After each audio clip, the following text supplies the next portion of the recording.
আসসালামু আলাইকুম প্রিয় শিক্ষার্থী বন্ধুরা, আজকে 26শে জুন এইচএসসি পরীক্ষা শুরু। কিন্তু পরীক্ষার আগে উত্তপ্ত রাজপথ। শাহবাগ যেন পরিণত হয়েছে শিক্ষার্থীদের প্রতিবাদের মঞ্চে। সময় চাই, প্রস্তুতি নেই, এই স্লোগানকে সামনে রেখে আজ সকালে ঢাকায় শাহবাগ মোড়ে জড়ো হতে শুরু করেছে কয়েকজন শিক্ষার্থী। তাদের দাবি একটাই, এইচএসসি পরীক্ষার সময়সীমা আরো কিছুদিন পিছিয়ে দিতে হবে। প্রচন্ড রৌদ্র অপেক্ষা করেও তারা প্লেকার্ড, মুখে স্লোগান, প্রস্তুতির সময় চাই, শুধু পাস নয় ভালো ফল চাই, এই আহ্বান নিয়ে রাজপথে ছাত্রছাত্রীদের সবর উপস্থিতি যেন শিক্ষা মন্ত্রণালয়ের প্রতি এক স্পষ্ট বার্তা দিচ্ছে। কেন হঠাৎ এই আন্দোলন, কি বলছে শিক্ষার্থীরা, সরকার কি জানে এই দাবি কথা?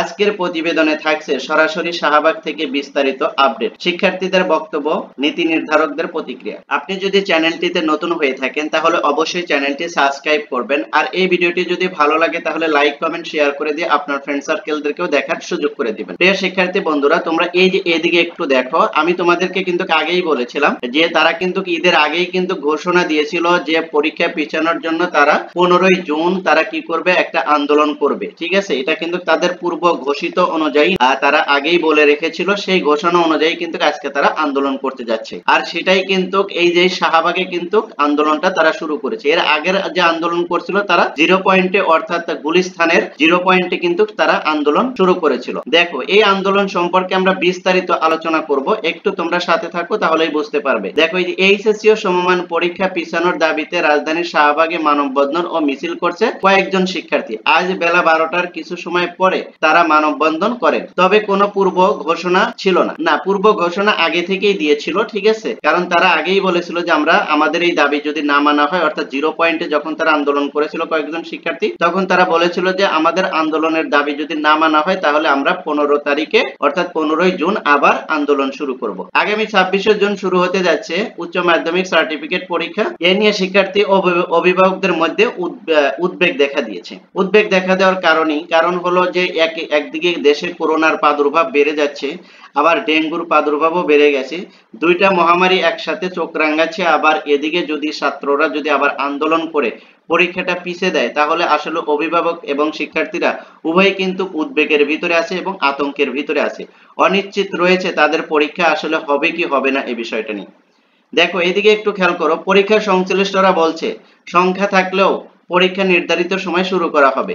হ্যাঁ, এটা একটা ভালো কথা যে পরীক্ষায় সংশ্লিষ্ট যারা রয়েছেন তারা কিন্তু বলেছেন যে সংখ্যা যতই থাকুক আর যে পরিস্থিতি থাকুক তারা কিন্তু নির্ধারিত সময়ে পরীক্ষাটা নিতে চাচ্ছেন। সংক্রমণ পরিস্থিতি নিয়ন্ত্রণের বাইরে চলে গেলে অবস্থা বুঝে ব্যবস্থা নেওয়া হবে। অনানুষ্ঠানিকভাবে একাধিক বিকল্প ভেবে রেখেছে। দেখো, তারা কি বলেছে যে পরিস্থিতি যদি বাইরে চলে যায়, নিয়ন্ত্রণের বাইরে চলে যায়, তাহলে তারা বিকল্প চিন্তাও করে রেখেছে। এজন্য অনানুষ্ঠানিকভাবে একাধিক বিকল্প কিন্তু তারা ভেবে রেখেছে। হতে পারে সেটা পরীক্ষা পিছিয়ে যেতে পারে, হতে পারে গত বছরের মতন 2024 সালের এইচএসসির মতন হয়তোবা কিছু পরীক্ষা হবে কি, আর বাকিগুলো ওই অনুসারে রেজাল্ট পাবলিশ করবে, অথবা হতে পারে 50 মার্কের পরীক্ষা নিয়ে দ্রুত পরীক্ষাটা শেষ করে দেওয়া।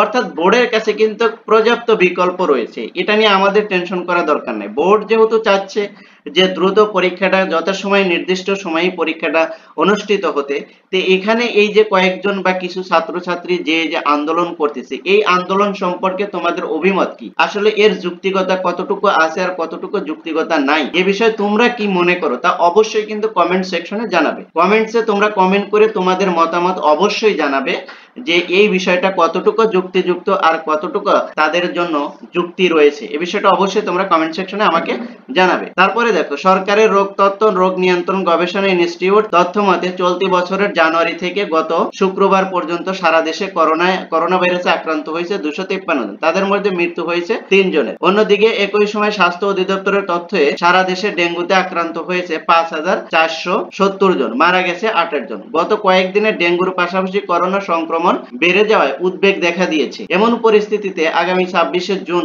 সারা দেশে 1314টি শিক্ষা প্রতিষ্ঠানের 12,51,111 জন উচ্চ মাধ্যমিক ও সমমান পরীক্ষায় অংশ নিতে যাচ্ছে। পরীক্ষা হবে 2797 কেন্দ্রে। তৃতীয় পরীক্ষা শেষ হবে 10ই আগস্ট। অর্থাৎ তারা যেটা বলছে যে এখন বর্তমান স্বাস্থ্যবিধি অর্থাৎ রোগ তত্ত্ব, সরকারের স্বাস্থ্য মন্ত্রণালয় এবং আমাদের যে রোগ তত্ত্ব রোগ নিয়ন্ত্রণ গবেষণা ইনস্টিটিউট সবাই কিন্তু যে জরিপটা দিয়েছে সেখান থেকে কিন্তু আমরা স্পষ্ট যে করোনা এবং ডেঙ্গু এই মুহূর্তে অতটা প্রকট আকার ধারণ করে নাই যে পরীক্ষা পিছাতে হবে বা পরীক্ষা কি করতে হবে, স্থগিত করতে হবে, এরকম কোন সিচুয়েশন এখনো তৈরি হয়নি। তারপরেও তারা কিন্তু পরীক্ষার সাথে সংশ্লিষ্ট ব্যক্তিবর্গ কিন্তু স্পষ্ট জানিয়ে দিয়ে রেখেছে যদি পরীক্ষা যদি পরিস্থিতি যদি খুবই খারাপের দিকে চলে যায় তাহলে কিন্তু তারা অন্য বিকল্প ব্যবস্থাও নিয়ে রেখে। কেন তারপরেও আবার এই আন্দোলন, কয়েকজন শিক্ষার্থীদের এই আন্দোলন বা হুট করেই তারা আন্দোলন করতে যাচ্ছে, আসলে তাদের এই আন্দোলনের উদ্দেশ্য এবং লক্ষ্যটা কি? আমি বিভিন্ন গার্ডিয়ানদের সাথে কথা বলেছি এবং বিভিন্ন তথ্যসূত্র থেকে আমি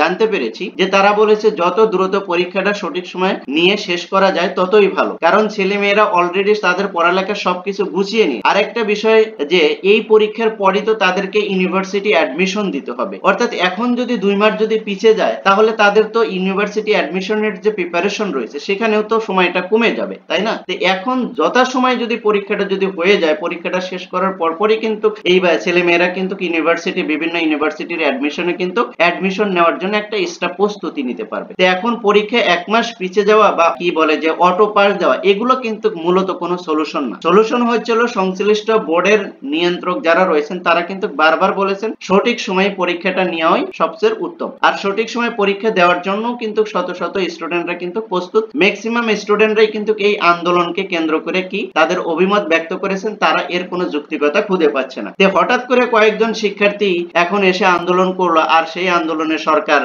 কি গুরুত্ব দিয়ে পরীক্ষা পিছিয়ে দিবে? আমার মনে হয় না এরকম কোনো কিছু ঘটবে। তারপরেও তোমাদেরকে আমি বলছি যে এই বিষয় সম্পর্কে তোমাদের কি মতামত তা অবশ্যই তোমরা কমেন্ট সেকশনে জানাবে। এরকম ইনফরমেটিভ ভিডিও পেতে অবশ্যই চ্যানেলটি সাবস্ক্রাইব করবে, আর এই ভিডিওটি যদি ভালো লাগে তাহলে লাইক কমেন্ট শেয়ার করে তোমাদের ফ্রেন্ড সার্কেলদেরকেও কিন্তু দেখার সুযোগ করে দিবে। তো দেখো এখানে যেটা বলছে ঢাকা মাধ্যমিক উচ্চ মাধ্যমিক শিক্ষা বোর্ডের পরীক্ষা নিয়ন্ত্রক অধ্যাপক SM কামাল উদ্দিন হায়দার বলেছেন যে অভিভাবকরা আমাদের সঙ্গে যোগাযোগ করে নানা সংখ্যার কথা জানাচ্ছে, তবে আমাদের হাতে পরীক্ষা শুরু করা ছাড়া আর কোনো বিকল্প নেই। হ্যাঁ, এখানে দেখেন, এখানে একটা কথা সবচেয়ে বেশি গুরুত্বপূর্ণ যে পরীক্ষাটা পিছাইলেই যে সবকিছু সমাধান হয়ে যাবে তা না, কারণ দেশের পরিস্থিতি আমরা যেটাকে নিয়ে সবচেয়ে বেশি উদ্বিগ্ন সেটা হলো করোনা এবং ডেঙ্গু। দুটাই কি আলহামদুলিল্লাহ দুটাই কিন্তু মোটামুটি নিয়ন্ত্রণে আছে। আমরা যদি স্বাস্থ্যবিধিটা যদি একটু মেনে চলি তাহলেই কিন্তু সবকিছু স্বাভাবিক থাকার কথা, আর সবকিছু স্বাভাবিক থাকলে খুব দ্রুতই পরীক্ষাটা যথাসময়ে পরীক্ষাটা অনুষ্ঠিত হবে এবং দ্রুতই শেষ হয়ে যাবে। সর্বশেষ যেটা আমি আপনাদেরকে বলবো, এই ভিডিওটি সম্পর্কে আপনাদের যদি কোনো অভিমত বা মতামত থাকে তাহলে অবশ্যই কমেন্ট সেকশনে জানাবেন, আর ভিডিওটি ভালো লাগলে লাইক কমেন্ট শেয়ার করে দিয়ে আপনাদের ফ্রেন্ড সার্কেলদেরকেও দেখার সুযোগ করে দিন। Thank you so much. Allah হাফেজ।